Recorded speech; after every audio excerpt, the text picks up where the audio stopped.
आज हम लोग पुनः बात कर रहे हैं फिजिक्स के अंदर मोमेंट ऑफ इनर्शिया के। इससे पहले हम लोगों ने मोमेंट ऑफ इनर्शिया के ऊपर बेस्ड कुछ थ्योरम्स के बारे में पढ़ लिया था। कुछ मतलब दो थ्योरम्स थे, एक था परपेंडिकुलर एक्सिस थ्योरम और दूसरा था पैरेलल एक्सिस थ्योरम। इस थ्योरम की सहायता से हम लोगों ने जो हमको पहले से फाइंड आउट कंटिन्यूअस बॉडी थी उनके मोमेंट ऑफ इनर्शिया अलग अलग एक्सिस के अबाउट फाइंड आउट करना पता कर लिया था। दैट मीन्स कैसे फाइंड आउट कर लेंगे, ठीक है ना, यानी प्रोसेस समझ लिया था। ओके, और ऑब्जेक्ट 2D हो या 3D सबका हम लोगों ने सीखा हुआ है। ओके, तो अभी क्या होगा कि अभी उन सब का तो कहानी खत्म है क्योंकि उन सब के बारे में हम लोगों ने देख लिया। अब हमारी जो कहानी स्टार्ट हो रही है वो थोड़ी सी एक्स्ट्रा पॉइंट्स को लेकर है, मतलब उन कंटिन्यूअस बॉडी के अंदर कुछ हम एक्स्ट्रा प्रोविजन यूज करेंगे और उनके अनुसार चलेंगे। जैसे अगर हम बात करें, सपोज कर लीजिए कि एक रिंग है, रिंग नहीं, मैं इसको डिस्क ले रहा हूँ, ये डिस्क है, ठीक है। तो इस डिस्क को मैं देख रहा हूँ यहाँ पे, तो डिस्क का मुझे मोमेंट ऑफ इनर्शिया पता है, यस और नो? बिल्कुल, डिस्क का मोमेंट ऑफ इनर्शिया मुझे पता है, बिल्कुल पता है। डिस्क का मोमेंट ऑफ इनर्शिया जो होता है वो होता है mr²/2 आई डिस्क, यानी moment of inertia of disc is equal to mr²/2। लेकिन सपोज कर लो मैं इस डिस्क का नहीं, चूंकि ये तो मुझे पता ही है, और किसी भी एक्सिस के अबाउट निकालना चाहूँ, मैं क्या निकाल सकता हूँ? मैं परपेंडिकुलर एक्सिस थ्योरम और पैरेलल एक्सिस थ्योरम लगा के कहीं से भी निकाल सकता हूँ। अच्छा हाँ, एक चीज़ है कि एक कन्फ्यूज़न लोगों के मन में क्रिएट हुआ था, वो कन्फ्यूज़न क्या था उसको मैं क्लियर कर दूँ। देखिए, रिंग के अंदर हम लोगों ने 3 एक्सिस की बात की थी, यानी परपेंडिकुलर एक्सिस थ्योरम वाली बात मैं कर रहा हूँ। यानी परपेंडिकुलर एक्सिस थ्योरम के अंदर 3 एक्सिस होती हैं, तीनों एक्सिस जो परपेंडिकुलर एक्सिस होती हैं, तो एक आपका कौन सा हो गया? एक्स वाला हो गया, एक वाई वाला हो गया और एक जेड वाला, ठीक है। अब मान लो मैं अगर एक्स एक्सिस के अबाउट मोमेंट ऑफ इनर्शिया निकाल रहा हूँ तो क्या होगा? आई एक्स।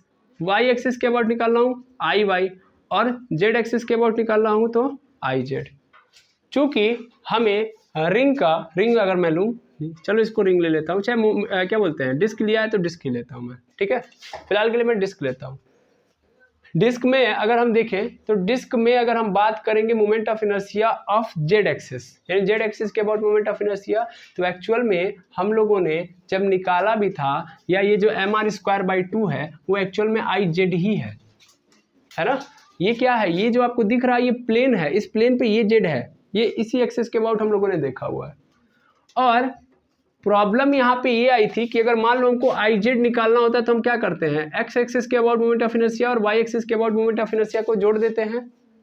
और हम लोगों ने इसके पहले वाले वीडियो के अंदर हम लोगों ने डिस्क की जगह पे बस रिंग लिया था, सिंपल काम ये किया था। तो मैंने बोला था कि आई एक्स की जो वैल्यू होगी, मान लेता हूँ आई1, तो वही आई वाई की भी वैल्यू होगी, यानी एक्स एक्सिस के अबाउट और वाई एक्सिस के अबाउट मोमेंट ऑफ इनर्शिया क्या होगा? सेम होगा।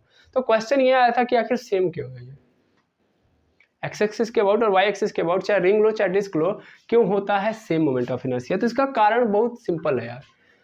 वाई एक्सिस के अबाउट का मतलब ये वाई एक्सिस हो गई कि नहीं हो गई? ये वाई एक्सिस पूरी की पूरी हो गई कि नहीं हो गई, यहाँ से लेके यहाँ तक। एक्स एक्सिस मतलब ये भी यहाँ से लेके यहाँ तक पूरा हो गया कि नहीं हो गया? अब थोड़ा मैं एक बात आपसे पूछ रहा हूँ यार, ये क्या है? ये एक्चुअल में देखोगे तो ऊपर से क्या नजर आ रहा है? सर्कल नजर आ रहा है। अब थोड़े अच्छे से देखो तो चाहे एक्स एक्सिस लो चाहे वाई एक्सिस लो, बोथ आर डायमीटर है कि नहीं है? मतलब बोथ आर डायमीटर, दोनों क्या है? व्यास ही तो है। एक सर्कल को अगर मैं सीधा ऐसे काट दूं तो आधा आधा बनेगा, या ऐसे काट दूं तो भी तो आधा आधा बनेगा। तो दो तरीके से आधा आधा बन सकता है, या तो ऐसे या तो ऐसे बन रहा है। तो इसका मतलब यहां से देखा जाए तो एक्स एक्सिस और वाई एक्सिस दोनों के दोनों डायमीटर हैं। इसका मतलब एक्स एक्सिस भी डायमीटर है, वाई एक्सिस भी डायमीटर है। इसका मतलब मैं डायमीटर के अबाउट ही ले रहा हूँ। अगर मैं यहाँ से ले रहा हूँ तो भी मैं डायमीटर के अबाउट मोमेंट ऑफ इनर्शिया ज्ञात कर रहा हूँ जब एक्स एक्सिस ले रहा हूँ। अच्छा, मैं वाई एक्सिस के अबाउट घुमा रहा हूँ तो भी मैं क्या कर रहा हूँ? डायमीटर के अबाउट ही तो ले रहा हूँ। मान लो मैंने ऐसे काटा है हॉरिजॉन्टली, एक्स एक्सिस के अबाउट देख रहा हूँ मैं, तो हॉरिजॉन्टली यानी एक्स एक्सिस के अबाउट जब देखूंगा तो क्या हो रहा है? तो सर सर्कल या डिस्क का आधा भाग इधर आ रहा है और आधा भाग इधर जा रहा है, ऐसे ही तो रहा है। यानी आधे पार्टिकल, सपोज कर लो इधर नंबर ऑफ पार्टिकल कितने हैं, सपोज कर लो इस पूरे डिस्क के अंदर सपोज कर लेता हूँ नंबर ऑफ पार्टिकल कितने हैं? 100। तो डायमीटर क्या कर दिया, इनको आधे में कर दिया, यानी 50 इधर हो गए 50 इधर हो गए। तो 50 पार्टिकल क्या हो रहे हैं? ऐसे जा रहे हैं और 50 पार्टिकल ऐसे, मतलब ये इधर आ रहा है। अगर मेरा रोटेशन ऐसे कुछ है तो ऐसे, तो ऐसे ऐसे घूम रहा है, 50-50 पार्टिकल घूम रहे हैं, ठीक है। क्यों? क्योंकि डायमीटर हमेशा क्या कर देता है, पूरे सर्कल को आधा कर देता है। अब चलो इसको हटा के मैं फिर ऐसे कर देता हूँ, तभी भी ये डायमीटर ये तभी भी आधा करेगा, यानी 50 पार्टिकल इधर 50 पार्टिकल इधर, तो रोटेशन तो वही हो रहा है भाई, हाँ या ना, यस और नो। तो मोमेंट ऑफ इनर्शिया चेंज होगा नहीं, इसीलिए एक्स एक्सिस और वाई एक्सिस के about moment of inertia change नहीं होता, लेकिन जेड एक्सिस के अबाउट चेंज होगा, क्योंकि जेड एक्सिस क्या है, प्लेन पे नहीं है, वो आधे में काट नहीं रहा है, वो एक्चुअल में बाहर की ओर है, समझा रही बात। तो हम जब भी रिंग हो गया, डिस्क हो गया, इनका मोमेंट ऑफ इनर्शिया किसके अबाउट देखें हम लोग, परपेंडिकुलर एक्सिस के अबाउट देखें। परपेंडिकुलर मतलब जो बाहर निकल रहा है, प्लेन पे उनके उपस्थित नहीं है ये एक्सिस, ठीक है। इतनी बात को आपको समझना जरूरी है। अब मैं अगर इसको हटा दूं यहाँ से, तो अब मैं पुनः यहाँ पे आता हूँ, जो मेरा टॉपिक था, हमारा टॉपिक है moment of inertia of sector. तो अब सेक्टर क्या होता है अभी आपको तुरंत समझ में आ जाएगा। तो मैंने बोला था कि मैं एक डिस्क लेता हूँ, ये रहा डिस्क, ये रहा सेंटर। अब इस डिस्क का मैं कुछ भाग इतना भाग क्या कर ले रहा हूँ, काट के निकाल दे रहा हूँ, इतना भाग काट के निकाल दे रहा हूँ। तो इतना भाग मैं जब काट के निकालूंगा तो क्या आ जाएगा मेरे पास, कुछ ऐसे ही तो आएगा, कुछ ये नज़ारा देखने के लिए मिलेगा। और ये नज़ारा है क्या एक्चुअल में, तो एक्चुअल में क्या है, जब भी हम एक सर्कल का भाग कोई लेते हैं तो उस सर्कल के भाग को हम लोग क्या बोलते हैं, सेक्टर बोलते हैं। ये क्या है आपका, सेक्टर है, आया बस समझ में। अब हमसे ये पूछेगा कि ये बताओ इस सेक्टर का मोमेंट ऑफ इनर्शिया कितना होगा। सर नहीं समझे, इस डिस्क का मोमेंट ऑफ इनर्शिया आप तो बता सकते हो ना, डिस्क का मोमेंट ऑफ इनर्शिया कितना होगा, mr²/2। लेकिन हमसे बोला कि इस डिस्क के अंदर से एक सेक्टर निकाल दिया, तो इस सेक्टर का मोमेंट ऑफ इनर्शिया बताओ। यानी अब मैं इसको घुमा रहा हूँ तो ओके, मैं इसको घुमा रहा हूँ तो ओके। तो आपको याद रखना होगा, क्योंकि यहाँ पे ध्यान दो, जब एक सेक्टर निकलता है तो यहाँ पे एंगल भी तो क्रिएट होगा, है ना। मान लो ये सेक्टर जो है वो एक्चुअल में क्या है, थीटा एंगल पे है, यानी इसके इस रेडियस और इस रेडियस के बीच में एंगल कितना क्रिएट हो रहा है, क्योंकि ये क्या है, रेडियस ही है, तो इन रेडियस के बीच में एंगल कितना है, थीटा। ये थीटा वेरी कर सकता है, बड़ा सेक्टर बड़ा थीटा, है ना, थीटा बढ़ते जाएगा, है ना। तो अगर आपसे बोल दे कि ये बताओ इस सेक्टर का मोमेंट ऑफ इनर्शिया कितना होगा, तो क्या होगा, moment of inertia of sector is equal to mr²/2। यानी इस सेक्टर का भी मोमेंट ऑफ इनर्शिया कितना होगा, डिस्क के बराबर होगा। लेकिन थोड़ा सा सुनिएगा मेरी बात को, यहाँ पे जो m है वो एक्चुअल में क्या है, ये मास ऑफ डिस्क है, ये क्या है, मास ऑफ डिस्क। लेकिन यहाँ पे जो m है वो क्या है, मास ऑफ सेक्टर है। बस डिफरेंस बड़ा है, मतलब बहुत छोटा डिफरेंस है। यहाँ पे हमको जो मास लेना है वो सेक्टर का मास लेना है, जबकि यहाँ पे जो मास होगा वो पूरे होल डिस्क का होगा, बस इतना डिफरेंस है। तो अगर मैं यहाँ पे अगर थोड़ा सा अलग करना चाहूँ तो ये कैपिटल मास यहाँ पे ले रहा हूँ, तो यहाँ भी मैं कैपिटल मास ले सकता हूँ और यहाँ पे m डैश कर लो, तो m डैश से ये रिप्रेजेंट हो जाएगा कि ये मास जो है वो सेक्टर का है, ना कि वो वाला मास है, ठीक है। अब सर ठीक है, यहाँ पे आपने बता तो दिया, लेकिन एक क्वेश्चन हमारे मन में उमड़ रहा है कि सर मान लीजिए थीटा यहाँ पे आया है, अगर थीटा की वैल्यू चेंज हो रही है तब क्या होगा, मतलब सेक्टर बड़ा हो रहा है तब क्या होगा। तो थीटा की वैल्यू से हमको लेना देना नहीं है भाई, बड़ा है छोटा है उससे मतलब नहीं है। हमारे लिए क्या इंपॉर्टेंट है, इंपॉर्टेंट यहाँ पे है कि मास होना चाहिए उस सेक्टर का पता, जरूरी नहीं कि थीटा पता हो। थीटा से हम क्या करेंगे, मास पता करेंगे। थीटा डिपेंड करता है मास पे, नहीं। रेडियस डिपेंड करता है मास पे, सॉरी रेडियस डिपेंड करता है थीटा पे, एंगल पे डिपेंड करता है नहीं। रेडियस तो ऑलवेज कांस्टेंट होता है, चाहे इधर लो चाहे इधर लो चाहे इधर लो, हर जगह तो रेडियस इक्वल ही है। तो रेडियस कहाँ डिपेंड कर रहा है, थीटा पे, नहीं ना।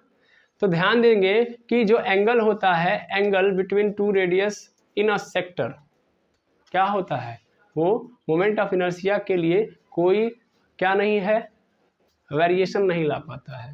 मोमेंट ऑफ इनर्शिया उस सेक्टर का हमेशा सेम रहेगा, एंगल भले चेंज कर लो। लेकिन ध्यान देना, इनडायरेक्टली आधे लोग सस्पेंसियस हो जाते हैं तुरंत।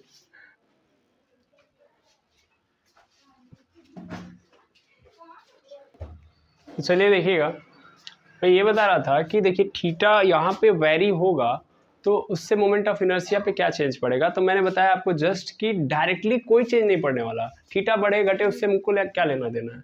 हमारा तो पूरा का पूरा मोमेंट ऑफ इनर्शिया किस पे डिपेंड करता है भाई? मोमेंट ऑफ इनर्शिया मास और रेडियस पे डिपेंड करता है, और मास और रेडियस कहीं भी थीटा पे डिपेंड नहीं करते, लेकिन लेकिन लेकिन इनडायरेक्टली चेंज होगा, इनडायरेक्टली इफेक्ट डालेगा, डायरेक्टली नहीं डाल रहा है लेकिन इनडायरेक्टली डालेगा। जैसे मान लो आप अभी आपने क्या किया कि थीटा एंगल मान लेता हूँ, थीटा यहाँ पे 60 डिग्री है, तो 60 डिग्री पे कोई सेक्टर का आप क्या निकाल रहे हो? मोमेंट ऑफ इनर्शिया निकाल रहे हो। अगले बार एंगल चेंज हो गया, अगले बार एंगल 30 डिग्री हो गया। 30 डिग्री होने का मतलब मान लो सेक्टर ये हो गया, इतना ही तो सेक्टर हो जाएगा, यानी यहाँ पे 30 डिग्री और यहाँ से यहाँ तक पूरा 60 डिग्री था, तो सेक्टर क्या हो गया? कम हो गया। सेक्टर कम हो गया तो इसका मतलब सीधा सीधा अर्थ क्या है कि मास कम हो गया। समझ में आया ना? हाँ, ये समझाना चाह रहा हूँ मैं कि डायरेक्टली तो नहीं कर रहा है लेकिन इनडायरेक्टली ये इफेक्ट करेगा, ठीक है। लेकिन हमारे मोमेंट ऑफ इनर्शिया से डायरेक्टली इसका कोई रिलेशन नहीं है, ये कहने का अर्थ है मेरे, ठीक है। आई होप ये बात समझ में आ गई होगी। तो moment of inertia of a sector आप कैसे फाइंड आउट करोगे? तो बहुत बेसिक आंसर है इसका कि m डैश आर स्क्वायर, बस भैया हमको सेक्टर का मास पता होना चाहिए। रेडियस तो ऑलरेडी हम जान लेंगे, वही होगा जो डिस्क का होगा, बाकी बातें बाद में। अब एक क्वेश्चन मैं कर रहा हूं यहीं से और इसके बाद आगे बढ़ते हैं। जैसे मान लीजिए डिस्क है, डिस्क थोड़ा सा फुटबॉल टाइप में हो गया तो इसको सही तरीके से करते हैं। ये मेरा डिस्क है, सॉरी, ठीक है। चलिए ये देखिएगा इसका सेंटर है और इस सेंटर से मैं एक सेक्टर को निकाल रहा हूँ मतलब कट कर रहा हूँ मैं, और जो मैं निकाल रहा हूँ वो कितना है? 60 डिग्री। यानी 60 डिग्री का पोर्शन मैं यहाँ से खाली कर रहा हूँ। खाली कर दीजिए, यहाँ से खाली कर दीजिए। खाली वाला पोर्शन कहाँ पे, मतलब सेक्टर कहाँ पे आ गया? तो सेक्टर वाला पोर्शन यहाँ पे आ गया, देखिएगा ध्यान से, यहाँ पे ये रहा 60 डिग्री, ठीक है। तो क्वेश्चन ये है हमसे कि मोमेंट ऑफ इनर्शिया इस सेक्टर का बता दो, मोमेंट ऑफ इनर्शिया किसका बता दो? इस सेक्टर का बता दो, और मोमेंट ऑफ इनर्शिया इस बचे हुए पोर्शन का बता दो। दोनों क्वेश्चन है भाई, सेक्टर तो दो हो गया ना, जब काट के निकाल दूंगा तो दो सेक्टर होंगे, एक माइनर सेक्टर और एक मेजर सेक्टर, तो हमसे दोनों का पूछ रहा है। तो अगर मान लो ये 60 डिग्री है तो ये कितना होगा? सर हमको पूरा पता है कि पूरा 360 होता है, 60 तो भाग चुका है, मतलब निकल चुका है यहाँ से, कितना हो चुका है, मतलब कितना बचेगा यहाँ पे? 300 डिग्री। यानी इस वाले सेक्टर के अंदर जो एंगल है वो कितना है? 300 डिग्री, और यहाँ पे कितना है? 60 डिग्री, है ना। अब क्वेश्चन ये है कि इस सेक्टर का मोमेंट ऑफ इनर्शिया और इस सेक्टर का मोमेंट ऑफ इनर्शिया आप कैसे फाइंड आउट करोगे? तो बड़ा सिंपल है ना। हमें क्या पता है? हमें पता है, चूंकि मास वास तो यहाँ पे दिया नहीं है, तो हमको बस थोड़े बहुत गेम खेलने हैं। वो गेम कैसे खेलेंगे बस इसको देखते हैं हम लोग, ठीक है। हमको पता है कि जो हमारा डिस्क होता है, डिस्क है ना, डिस्क का कितना होता है? mr²/2 होता है। अब इस डिस्क को ना एंगल के बिहाफ पे लेके चलो, किसके बिहाफ पे लेके चलो? एंगल के बिहाफ पे। ये डिस्क है तो ये डिस्क का mr²/2 होता है, कब होता है? जब ये मेरा 360 डिग्री होता है, एंड 360 डिग्री एंगल का जो मोमेंट ऑफ इनर्शिया होता है वो होता है mr²/2। अरे हाँ ना, बोलो बिल्कुल ना। यहाँ से अगर मैं 1 डिग्री का निकालूं, यहाँ से मैं अगर 1 डिग्री का निकालूं, 1 डिग्री का मोमेंट ऑफ इनर्शिया, तो वो कितना हो जाएगा? mr²/2 इंटू 360 डिग्री होगा बिल्कुल। अब देखना यहाँ पे डिग्री नहीं आया है भाई, 1 डिग्री यहाँ पे है, ये है 2 इंटू 360, यानी 1 डिग्री का मतलब यहाँ पे mr²/2 इंटू 360, ठीक है। डिग्री तो वहाँ पे है, मैं इसको अगर हटाऊं तो मैं इसको ऐसे भी लिख सकता हूँ, 360 है तो 360 इंटू 1 डिग्री, ठीक है ना। यानी 1 डिग्री टोटल कितने भागों में डिवाइडेड है? 360, यानी 1 डिग्री को 360 बार ऐड कर दूंगा तो 360 डिग्री हो जाएगा, है समझ में। यानी 360 पार्ट है, इसमें से 60 पार्ट यहाँ पे है, 300 पार्ट यहाँ पे है, यानी इसी को हम बोल दे रहे हैं 300 डिग्री, यहाँ पे 60 डिग्री। अब मुझे इसका निकालना है, बड़ा इजी है कि नहीं है? बहुत इजी है, निकाल सकता हूँ मैं। 1 डिग्री का मतलब कितना हो गया?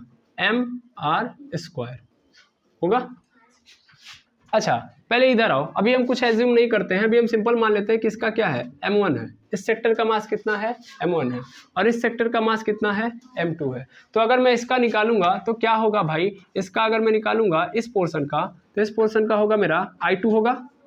चलो ये I1 रखो ना, ये मेन पार्ट है मेरा, तो इसको I1 बना लेते हैं, इसको क्या बना लेते हैं? M2, यहाँ पे ऐसे चलते हैं। तो I1 निकालूंगा तो क्या होगा भाई? तो वो होगा सर m1 r² r²/2, क्योंकि रेडियस तो चेंज नहीं होने वाला है, ये तो सबको पता है, रेडियस इसका और इसका सेम होगा।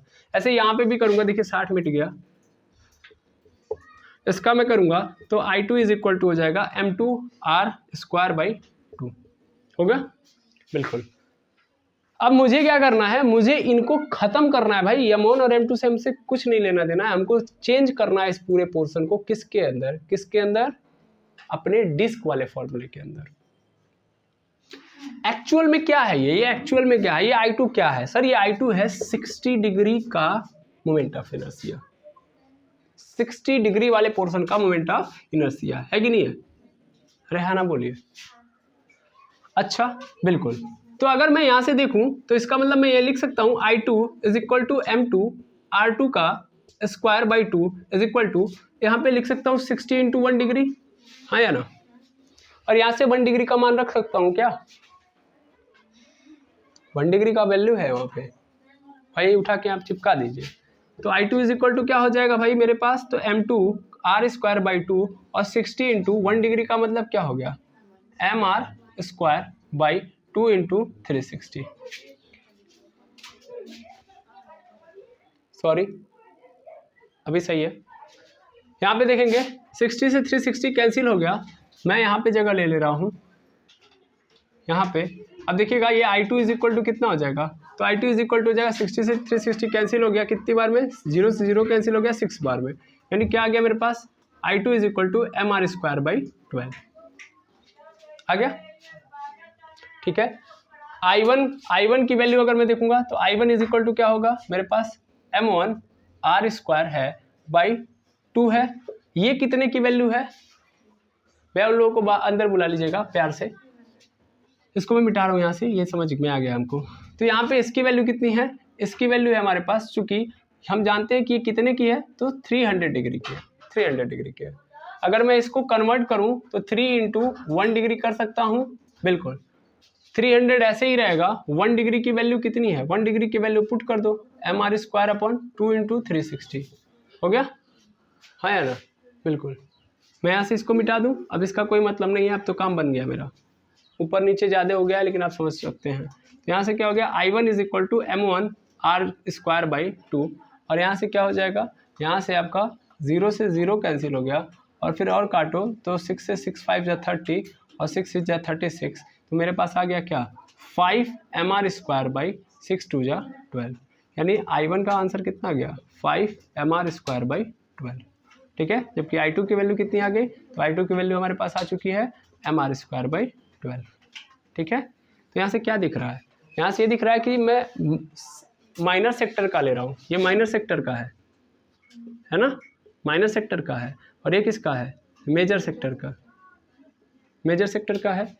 तो माइनर सेक्टर का मोमेंट ऑफ इनर्शिया जो है क्या, मेजर सेक्टर के मोमेंट ऑफ इनर्शिया से 5 गुना कम है, जबकि मेजर सेक्टर का moment of inertia minor sector के मोमेंट ऑफ इनर्शिया से 5 गुना ज़्यादा है, बढ़ गया। क्यों बढ़ गया, क्योंकि मास बढ़ गया, क्योंकि एंगल बढ़ गया, है समझ में। यहाँ पे मेजर सेक्टर के अंदर कितने डिग्री हैं, 300 डिग्री है, माइनर सेक्टर के अंदर 60 डिग्री, तो एंगल बढ़ने से इस तरह मोमेंट ऑफ इनर्शिया पे इफेक्ट पड़ रहा है। लेकिन कैसे पड़ रहा है, इनडायरेक्टली। क्या डायरेक्ट रूप से कहीं पड़ रहा है, नहीं, ये होता है इनडायरेक्टली कंडीशंस, समझ में आया। ये कहानी बनती है किस तरीके से हम लोग किसी भी सेक्टर का निकाल पाते हैं, ओके। अब हमसे ऐसे ही बोल दे आर्क का निकालने के लिए, तो आर्क का निकाल लेंगे अब आप लोग। आर्क मतलब रिंग भाई, आर्क मतलब केवल पॉइंट, मतलब क्या बोलते हैं, सर्कमफ्रेंस की बात कर रहा है कि एक रिंग है, तो रिंग से बस मैं एक पोर्शन काट के देखूं कि साइड का मास कितना है, उसके अनुसार उसका मोमेंट ऑफ इनर्शिया, तो उसका भी मोमेंट ऑफ इनर्शिया किसके बराबर होगा भाई, area of moment of inertia of arc, तो कितना होगा सर, रिंग के बराबर होगा।